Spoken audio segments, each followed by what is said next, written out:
I was 32 years old when this happened, and up until that night, Christmas had never made me uncomfortable. I lived alone in a small duplex on a quiet residential street. Most of the houses were owned by older couples or families who'd been there for years. It was the kind of neighborhood where unfamiliar cars stood out and people waved when they checked the mail. That night was December 22nd. It had snowed earlier in the evening, just enough to coat the sidewalks and soften the streetlights. Around 8:30, I settled onto my couch with the TV on low, scrolling through my phone, half paying attention to whatever movie was playing. That's when I heard singing. At first, I barely registered it. Christmas carolers came through the neighborhood almost every year, usually kids from the local church or families walking together, laughing between verses, stopping briefly at each house before moving on. This didn't sound like that. The singing was slow, not cheerful, not loud, just controlled. I muted the TV and listened. It was one voice, a man's voice. He wasn't singing badly, but there was something off about it. The pacing felt deliberate, like he was stretching the song out longer than it needed to be. I stood up and walked toward the front window. Through the blinds, I could see a man standing on the sidewalk directly in front of my house. He wasn't bundled up the way most people were. He wore a dark coat, no hat, no scarf. His hands hung at his sides. He wasn't looking around. He was staring straight at my front door, and he was singing quietly to himself. I waited for him to finish the verse and move on. He didn't. The song ended, and he just stood there, not shifting his weight, not checking his phone, just standing there, facing my house. After about 30 seconds, he started singing again. Same song, same slow tempo. That's when I felt the first real wave of unease. Carolers don't stop like that. They sing, smile, wave, and leave. They don't linger in silence between verses. I stepped back from the window, telling myself I was overthinking it. Then I heard footsteps, not moving away, moving closer. Slow steps crunching up the snow in my driveway. I froze in the middle of my living room. The footsteps stopped at my porch. No knock, no doorbell, just silence. Then I heard breathing, not loud enough to echo, just close enough to notice. I held my phone in my hand, my thumb hovering over the screen, my heart pounding so hard I was afraid he could hear it through the door. After several seconds, the man started singing again, right outside my front door. His voice was clearer now, close enough that I could hear his breath between words. He finished the verse and stopped. Footsteps moved away. I waited until I couldn't hear him anymore before slowly walking back to the window. He was standing at the end of my driveway, facing my house. Not singing, not moving, just watching. I stood there, staring back at him, trying to decide what to do. Call the police, yell out the window, turn on the porch light? Before I could decide, he turned and walked down the street, disappearing into the darkness. I called the non-emergency police line and explained what had happened. An officer drove through the neighborhood about 15 minutes later. By then, the street was empty.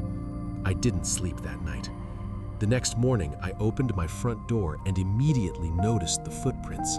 They led from the sidewalk up my driveway to my porch, but they didn't stop there.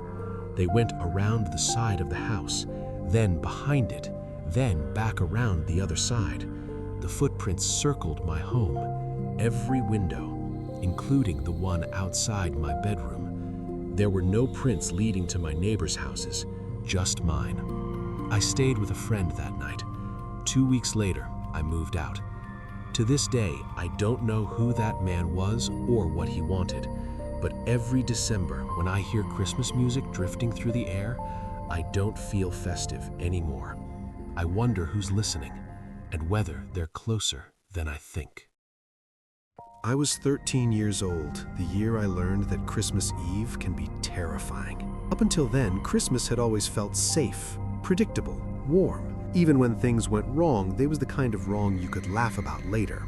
Burnt food, tangled lights, broken ornaments. That year was different. It was Christmas Eve, and my parents were both scheduled to work late. They ran a small business, and the holidays were always busy for them. They told me they'd be home before midnight. I didn't mind staying alone for a few hours. I was old enough, they said. We lived in a quiet neighborhood. Everyone knew everyone. Before they left, my dad double-checked the locks. Front door, back door, side door. He reminded me not to open the door for anyone, no matter what. I remember rolling my eyes. Nothing ever happened where we lived. For the first few hours, everything felt normal. I stayed in my room, watching TV with the volume low, flipping between channels. Around 10:30, I turned off the lights and lay in bed, scrolling on my phone. That's when I heard it. A soft, jingling sound. At first, I thought it was part of the TV. I muted it. The sound continued. It wasn't loud, just faint enough to make me question whether I was imagining it. Then I heard footsteps. Slow ones. Heavy. They crunched against the snow outside my window. My bedroom was on the second floor, facing the front of the house. I sat up in bed, listening. The footsteps stopped, right beneath my window. I held my breath. Then I heard a man's voice. Low, calm. Ho, ho, ho. It wasn't cheerful. It wasn't loud. It sounded like someone speaking carefully, like they didn't want to be heard by anyone else. I didn't respond. I didn't move. I stared at the dark outline of my window, waiting for the voice to disappear. Instead, I heard the footsteps again. They moved toward the front door. A few seconds later, the door handle rattled. Once, twice, slowly.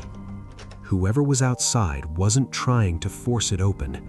They were testing it. I slid out of bed and quietly locked my bedroom door. My hands were shaking so badly I had to try twice. Then I heard the back door handle. Same slow movement, same patience. I grabbed my phone and called my mom, whispering so quietly my throat hurt. She answered immediately. I told her someone was outside. She told me to lock myself in my room and call the police. While I was still on the phone with her, I heard something I didn't expect. Footsteps on the roof. They were slow and deliberate, like someone walking carefully to avoid slipping on the snow. I froze. The footsteps stopped directly above my room. Then, nothing. No movement, no sound, just silence. I remember thinking that maybe if I stayed perfectly still, whoever it was would leave. A minute passed, then another. Finally, I heard the footsteps again, this time moving away. I stayed on the phone with my mom until the police arrived. By the time they did, my parents were almost home. The officers walked around the house with flashlights. They found boot prints in the snow. Large ones, adult-sized. They led up to the house and then away. No signs of forced entry, no explanation.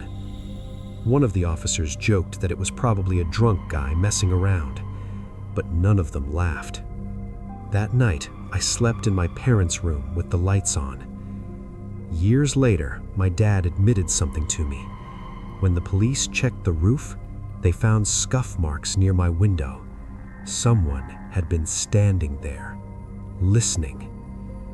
I'm an adult now, but every Christmas Eve when I hear bells, I don't think about presents. I think about how calm that voice sounded, like he wasn't in a hurry, like he knew he could come back any time.